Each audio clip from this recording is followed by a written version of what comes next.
is really aimed for consumers. We call it buyer power. And we do a lot of what's called FCRA, which is like credit reporting cases where people have mistakes on their credit report. Yeah. We're really interested in you and what you do because you are also fighting helping people to improve their credit. Yeah. You mentioned that you had a team of attorneys and they were disputing. What exactly were they disputing on your credit report?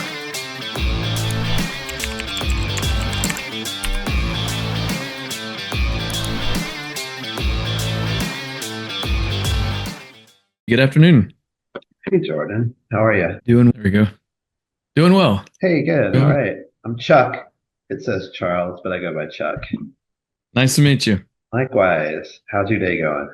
It's been a pretty busy one, Yeah. but All good. right. Yeah, Yeah. Tuesday, the Super Bowl of politics. So we just happened of to course. talk on game day.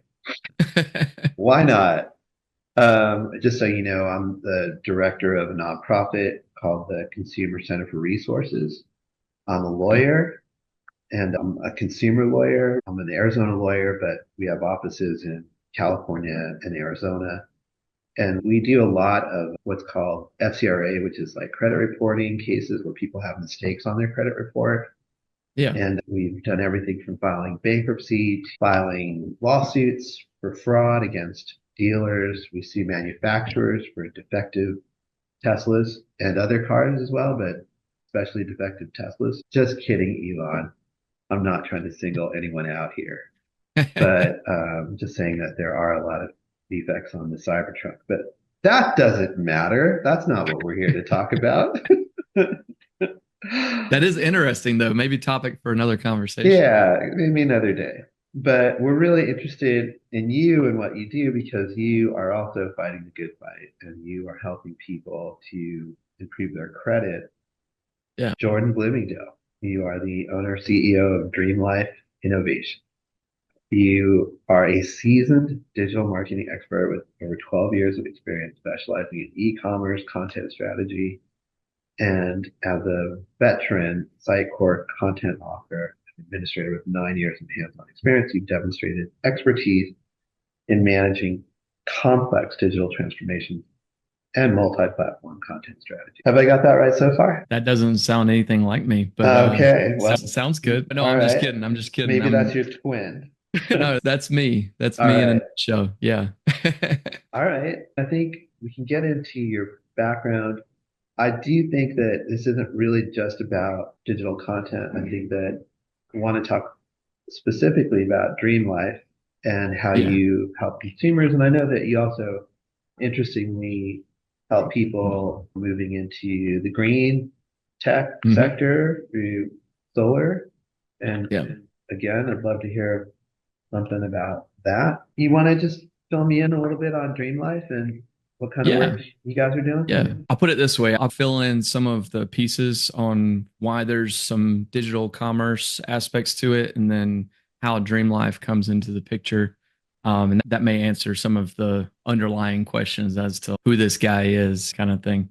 Um, I come from a really small mountain town in North Georgia.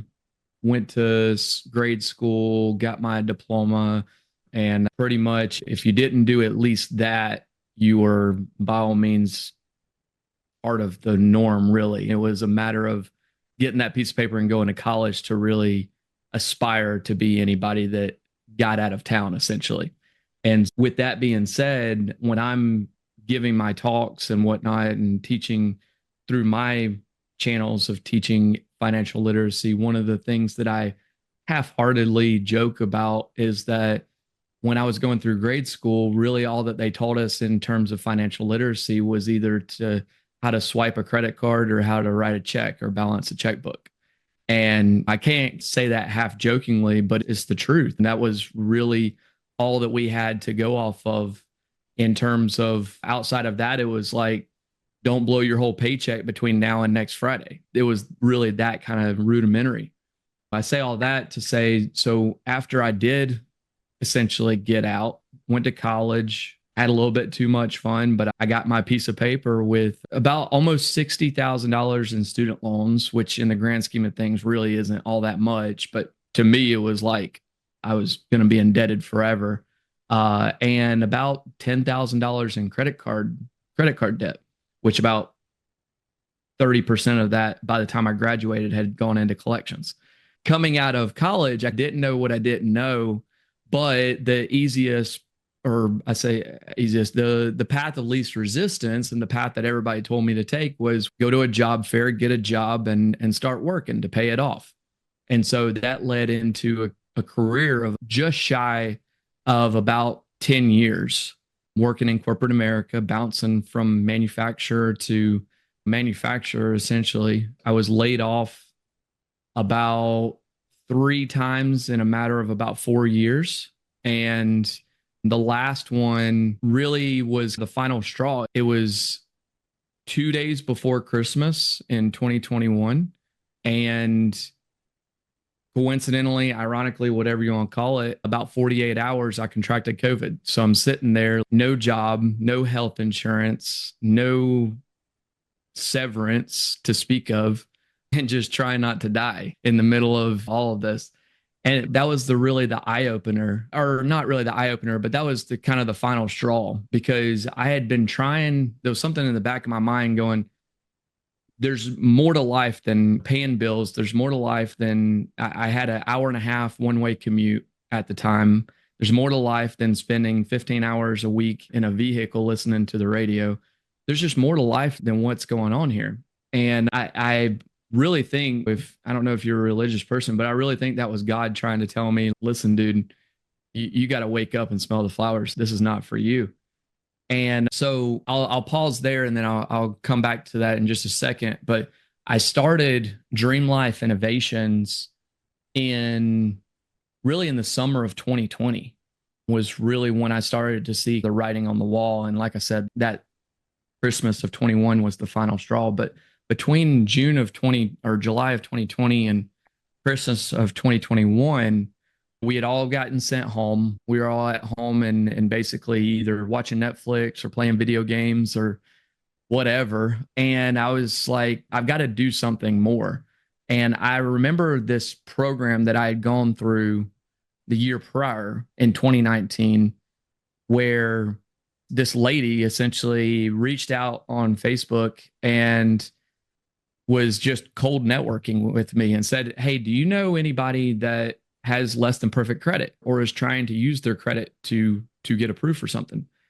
And the short answer on that was, yeah, me.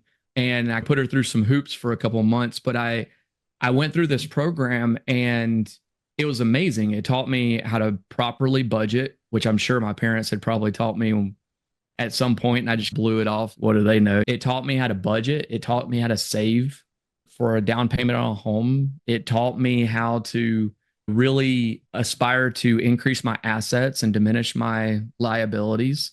It taught me how to become debt free and really what it means to take a step back and build out a plan to actually achieve that notion and what that actually means to become debt free. And just all of this knowledge, but also in the background, similar to what you mentioned that you do, is they had a team of credit attorneys who were essentially combing through my credit reports and disputing anything and everything that was negative: late payments, collections, charge-offs, hard inquiries that weren't attached to any accounts, all of this kind of stuff. And between that passive, I call it passive stuff that I didn't have that I wasn't doing myself, and the action items that I was doing day in and day out to build those disciplines, my credit score went from, it was a 480 when I started. And when I went into college, it was almost an 800. So it took a tumble.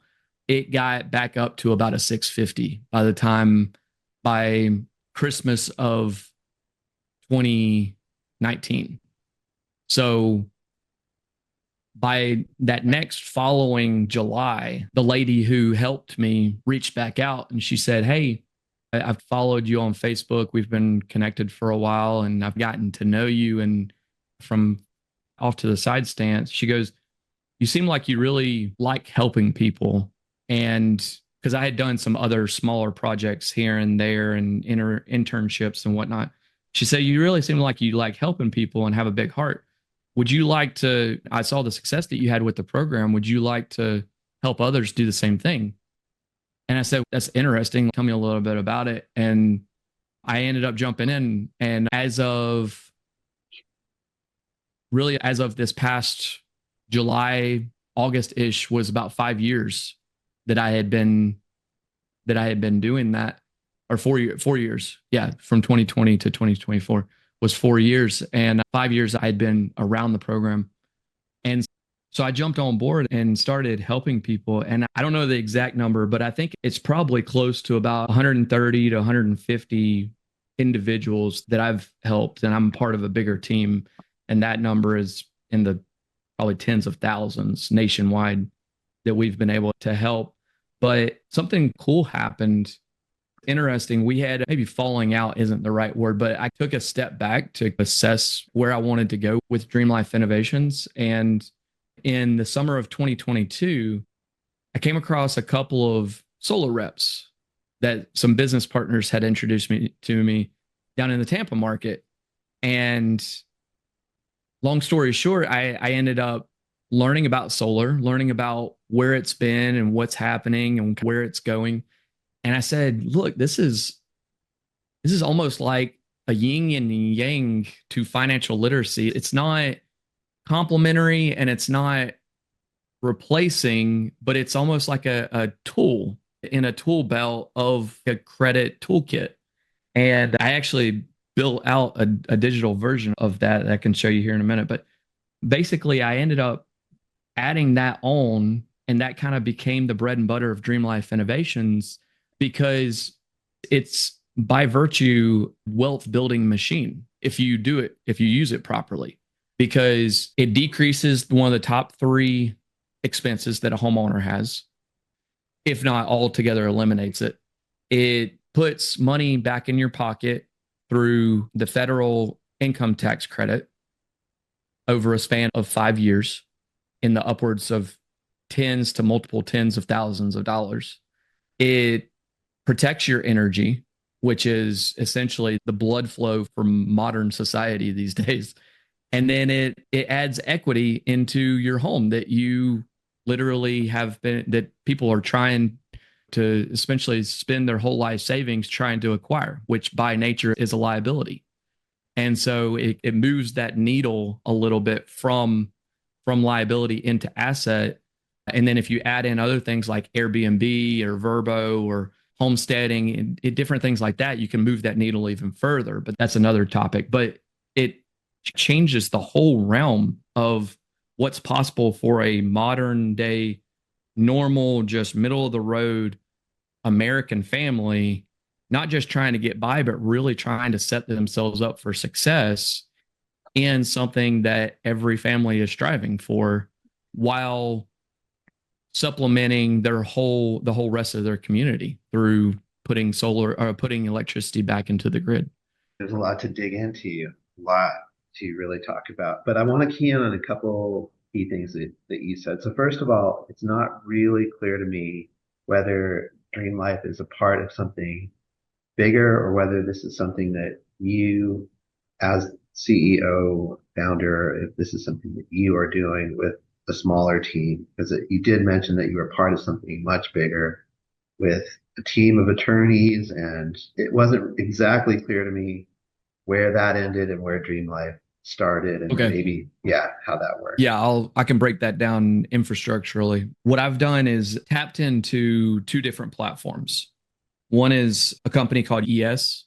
It's a nonprofit that hosts this program that also essentially has hired these credit attorneys. Okay. Uh, and so that allows me to utilize these tools. That's enabled me with these tools to help families and individuals on that side of the table.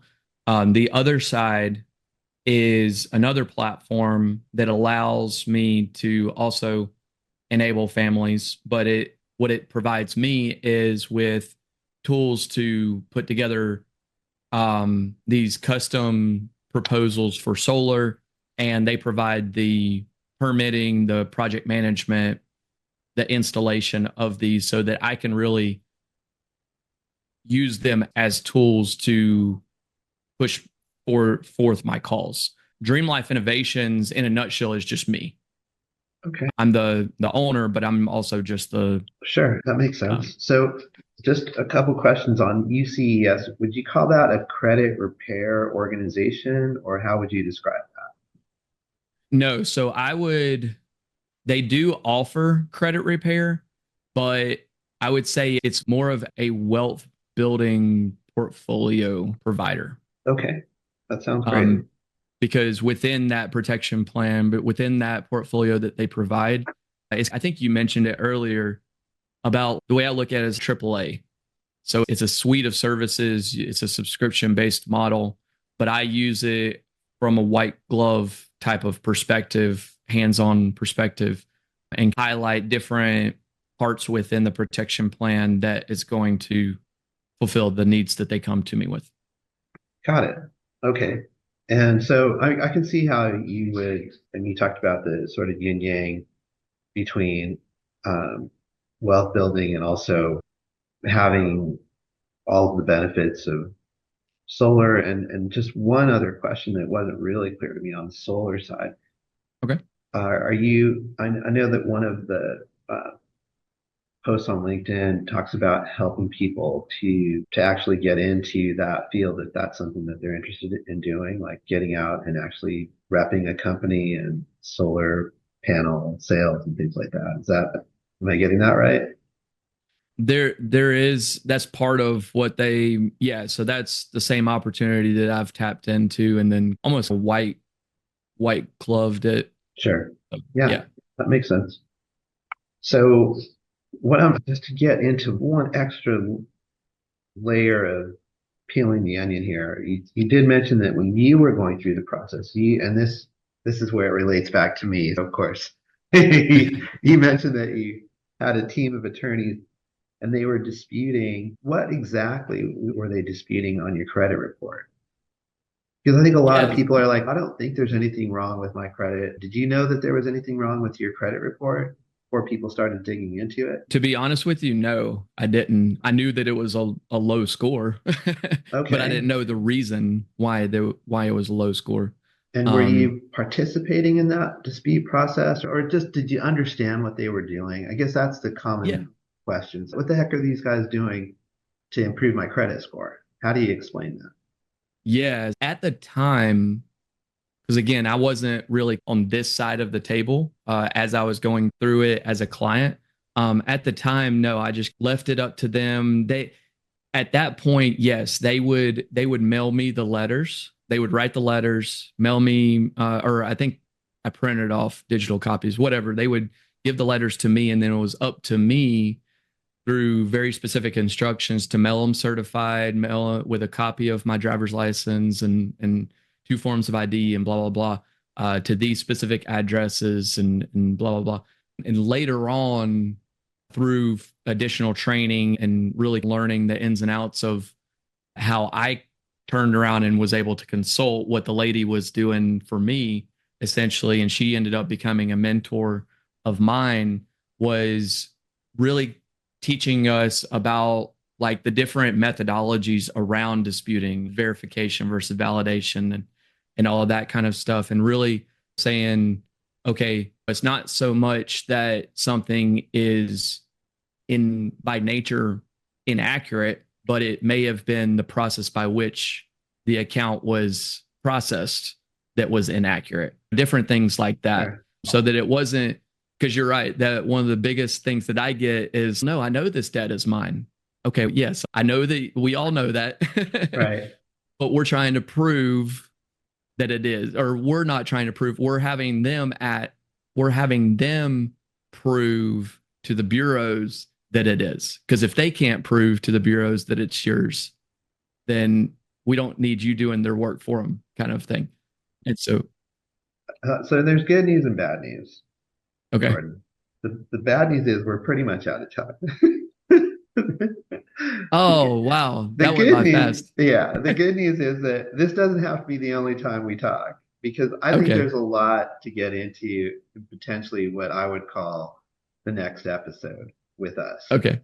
So I think what you've done is you've successfully opened a can of worms, or maybe in a better way of speaking, you've opened up a whole wealth of information that we would probably want to talk about more in depth and detail, especially what you said. What you're doing is helping people to get on a path of wealth building and financial independence and fiscal responsibility. And there's just a lot to talk about there. And I'm really interested in potentially asking some more specific questions. And if you're up for that, I think what we can do is put a pin in this one and then come back to it and schedule something for a part two. How does that sound to you? That sounds great. Okay. Yeah. Is there anything, I'd like to just wrap it up in a minute, anything that you want to leave me or anybody else with today, particularly the best way to get in touch with you? Yeah. So the easiest way I would say is if they can go to my website, www.jordanbloomingdale.com. Okay. Um, And I we'll don't know share if you can that as put, well. We'll post okay. that as well. Yeah. We'll post some graphics that And link to on, your site. okay. And on Yeah. there, it has my contact information, but it also has more information around the financial education as well as what we're doing with solar. And there's some ebooks on there as well. Okay, great. I'll commit to a part two with you so we can actually talk more in depth Cool. and detail about that. Awesome. But Awesome. just want to say, hope your favorite person slash team wins today, and hope it all works out. And I look forward to talking to you again pretty soon. Thanks so much, Chuck. I All right. appreciate you Thanks, having me Jordan. on. Great to meet you. Really great. Thanks for sharing Nice your to meet you. story. All right. Thank We'll you. talk soon. Take care. All right. Bye bye.